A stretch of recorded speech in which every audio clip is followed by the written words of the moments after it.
por la ruta costera de la región de Atacama, donde la aridez suele dictar la ley, ocurre una rebelión biológica. El Parque Nacional Llanos de Challe se convierte en el epicentro de un estallido de vida efímero, custodiando a la joya más codiciada del desierto florido, la mítica Garra de León.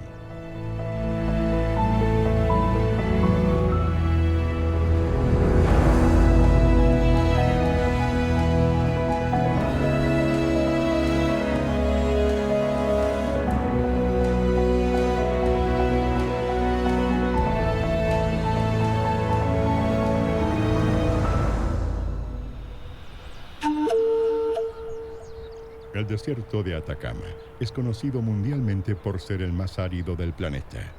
Es un lugar de silencios prolongados y tonos ocres.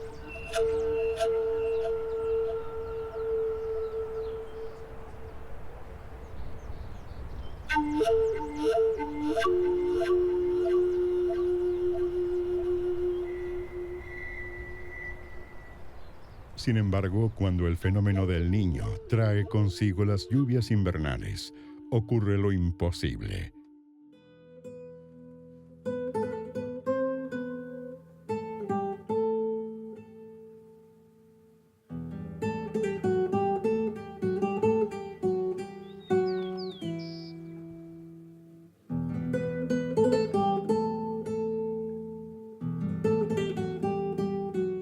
Las semillas que han dormido bajo la arena ardiente durante años, a veces décadas, despiertan.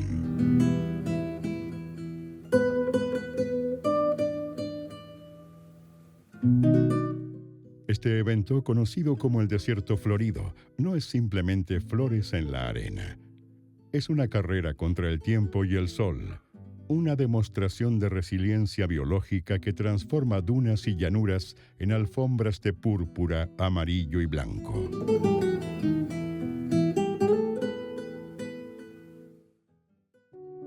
Bueno, el desierto florido en particular es una condición climática bien especial, donde en una zona árida como la del desierto Atacama se producen durante los meses de invierno lluvias muy abundantes, mucho más abundantes de lo habitual para esta zona. Y en el fondo esto, en el fondo esa agua infiltra en el suelo y gatilla en las plantas una especie de estado de despertar, y lo que después vemos a continuación en la primavera, cuando las temperaturas empiezan a subir un poquito y los fríos del invierno pasan, es que emergen estas flores. Las aves aprovechan este boom, este desierto florido, de la manera que permiten, hay demasiada disponibilidad de recursos. Tenemos insectos, tenemos brotes, tenemos comida y alimento para las aves.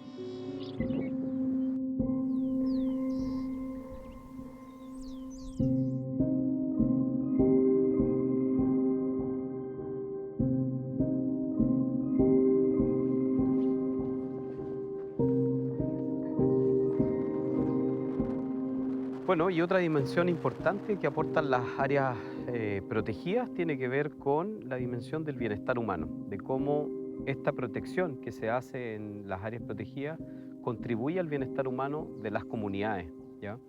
En sus ámbitos de recreación, por supuesto, de la visitación que recibimos, sobre todo cuando tenemos este fenómeno del desierto florido, pero también hay otros ámbitos que tienen que ver con la identidad territorial también, la cultura, la salud, que es muy importante también.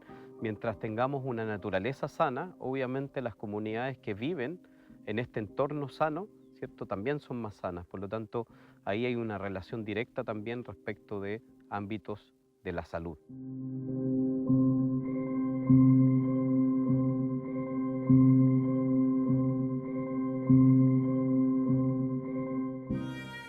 A diferencia del desierto interior, este parque es un refugio costero. Aquí, la camanchaca, la espesa niebla costera, juega un rol vital. Humedece la tierra y acaricia los cactus copiapoa, permitiendo la vida en un entorno hostil. Del por qué estos manchones son a veces tan marcados y por qué en el fondo a veces llegan a mezclarse, no se sabe mucho en investigación todavía. y es en general muy difícil realizar investigación sobre el desierto florido porque es un fenómeno que es muy irregular. No podemos predecir exactamente en qué año y con qué extensión o qué intensidad podemos apreciar esta floración, este bloom de vida que hay en el desierto y que por el resto de los años, cuando no hay agua, está durmiendo, está ahí latente bajo el suelo, bajo nuestros pies, y no se puede apreciar hasta de nuevo ocurran estas lluvias intensas.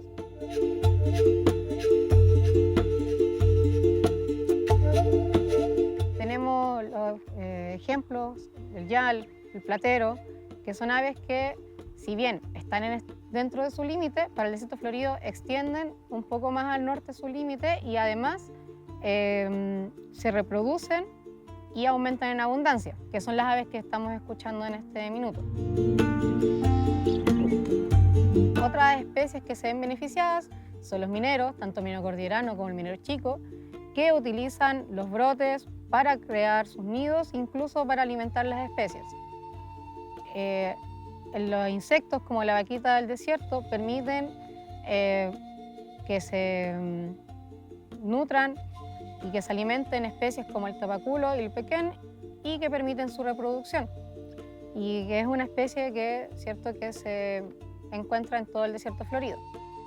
Y tenemos distintas formas de flores que estamos apreciando en el desierto florido. Tenemos las añañucas, que acá en la región de Atacama, en el fondo tenemos la añañuca amarilla, que puede formar estos manchones muy fuertes en amarillo. Y también tenemos añañucas rojas que son más bien puntuales. Tenemos patas de guanaco con un color fucsia muy intenso. Tenemos las malvillas con este rosado que estamos viendo acá un poquito más pálido. Y así también tenemos los suspiros de campo en azul, otras patas de guanaco en blanco, amarillo y rosado, y así sucesivamente.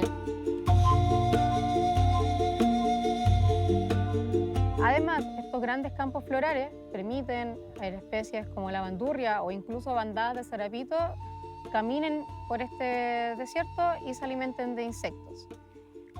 Una cosa es lo bien que le hace el desierto florido a las aves y la otra es qué rol cumplen las aves también dentro del desierto florido. Una de ellas, y creo que es la más importante, es que actúan como, por ejemplo, como el picaflor, como agentes polinizadores y también como agentes que esparcen semillas y permitan que el desierto siga proliferando durante los próximos años. ¿Ya? Por último, hay una serie de especies, como por ejemplo la tortolita cordillerana, que no es dentro de su rango, si bien se puede ver en terrenos costeros, pero que obviamente al ver mucha mayor cantidad de alimentos aprovechan de bajar y se vienen en forma de bandada como las que vimos hoy en día. Llanos de Challe no es solo un parque, es un laboratorio de evolución al aire libre. Es un ecosistema de matorral desértico donde los guanacos pastan tranquilos frente al Océano Pacífico.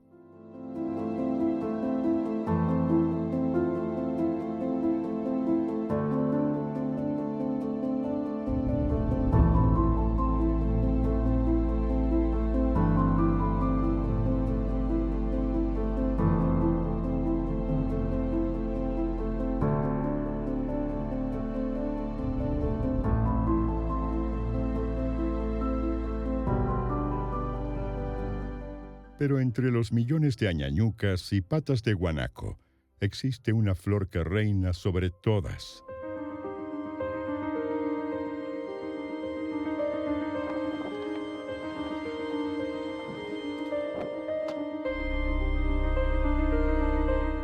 Una especie que no se entrega a la vista fácil del turista apresurado. La garra de león.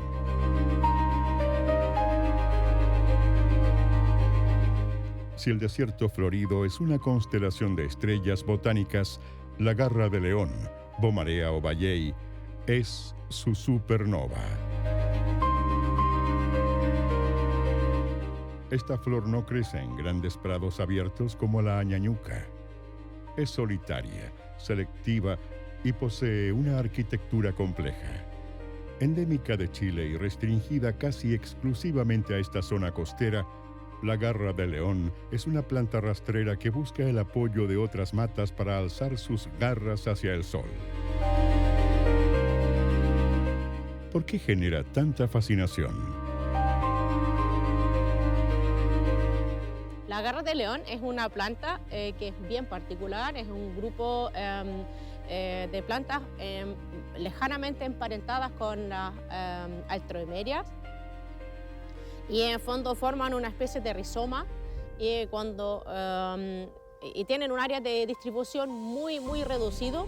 Es una planta que en todo el planeta solo ocurre en esta zona sur, digamos, entre lo que estamos acá, más o menos en la zona del norte de Llanos de Challe, hasta un poco más al sur de Huasco, y una franja que es muy angosta, unos 3-4 kilómetros desde la playa hacia el interior, y eso es toda la zona de aparición de la planta en el planeta. Y particularmente esta especie es un objeto de conservación biológico que tenemos acá en la unidad, pero no solamente abordamos la conservación biológica, ¿cierto?, de esta especie, sino que también la proyección, ¿cierto?, y el ámbito que tiene para este territorio, como es el ámbito de objeto de conservación cultural. Y en fondo, como decía, es un rizoma que perdura los tiempos de sequía bajo el suelo entre rocas, y una vez que hay suficiente agua brota primero como una especie de brazo con hojas de un verde muy intenso, y hacia su final esta inflorescencia, esa forma de flores es casi una pelota roja o amarilla que produce al final. La belleza de la garra de león es también su maldición. Su hábitat es limitado y su reproducción depende de condiciones climáticas muy específicas. Además, su espectacularidad la hace víctima del daño por turistas irresponsables que pisan sus raíces o cortan sus tallos.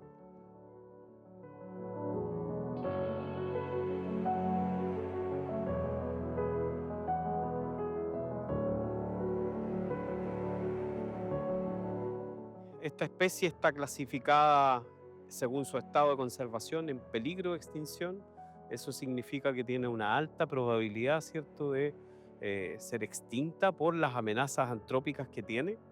Básicamente, las amenazas principales de esta especie en particular tienen que ver con la construcción de caminos, también todo lo que tiene que ver con construcciones en el borde costero de la región de Atacama, en particular en la comuna del Huasco, ocupaciones ilegales también del borde costero, todo lo que tiene que ver con viviendas.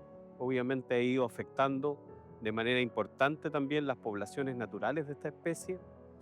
También la extracción ilegal, ¿cierto?, de flores de esta especie en particular, la extracción de semillas, y por último también el consumo, la herbivoría por parte de algunas especies, ¿cierto?, no como los guanacos, que es parte natural del proceso, sino que burros. Hemos detectado también en algunas quebradas, sobre todo el sector de Totoral, donde los burros han podido dañar significativamente estas poblaciones, ¿ya?, cuando las tenemos en crecimiento, ¿cierto? Por lo tanto, interrumpen todo el proceso de floración. La gente muchas veces cuando la ve se maravilla de la planta y la quiere llevarse como flor de corte, y en el fondo eso, a una planta que tiene esta área de distribución tan restringida, tan pequeña, es muy fatal que la gente la corte y la trate de llevar a sus casas, porque en el fondo no permiten que la planta se siga reproduciendo, le quitan todo el esfuerzo y al final puede hasta morir ese individuo por no haberse podido reproducir a tiempo. Por lo mismo, y como flor de corte no dura nada porque son plantas silvestres, estas en un florero mueren dentro de muy pocos días, y al final en la naturaleza es donde mejor se aprecian, y también uno puede ver en lo particular de su ambiente cómo habita con las otras plantas, ¿no? Mejorar el conocimiento de esta especie, de su propagación, y obviamente también resguardar el material genético de estas especies, no solamente las semillas, sino que también todo el valor biológico que tienen estas especies para poder resguardarlo y poder realizar algunas acciones de restauración, ¿cierto?, de algunas poblaciones cuando sea requerido. Así que esas son las principales amenazas y son un poco los esfuerzos del Estado que se están realizando para poder proteger esta especie, ¿cierto?, que es bastante emblemática de toda la región de Atacama y en particular de la comuna de Huasco. Cuando el sol del verano comienza a endurecer nuevamente la tierra, la garra de león se marchita y la planta se retira bajo el suelo, volviendo a su letargo. El rojo carmesí desaparece y el desierto recupera su silencio, guardando el secreto de su belleza hasta que la próxima lluvia decida despertarlo. Visitar Llanos de Challe durante la floración no es solo turismo, es ser testigo de un milagro de supervivencia que nos recuerda que la vida, incluso en las condiciones más extremas, siempre encuentra una forma de prevalecer.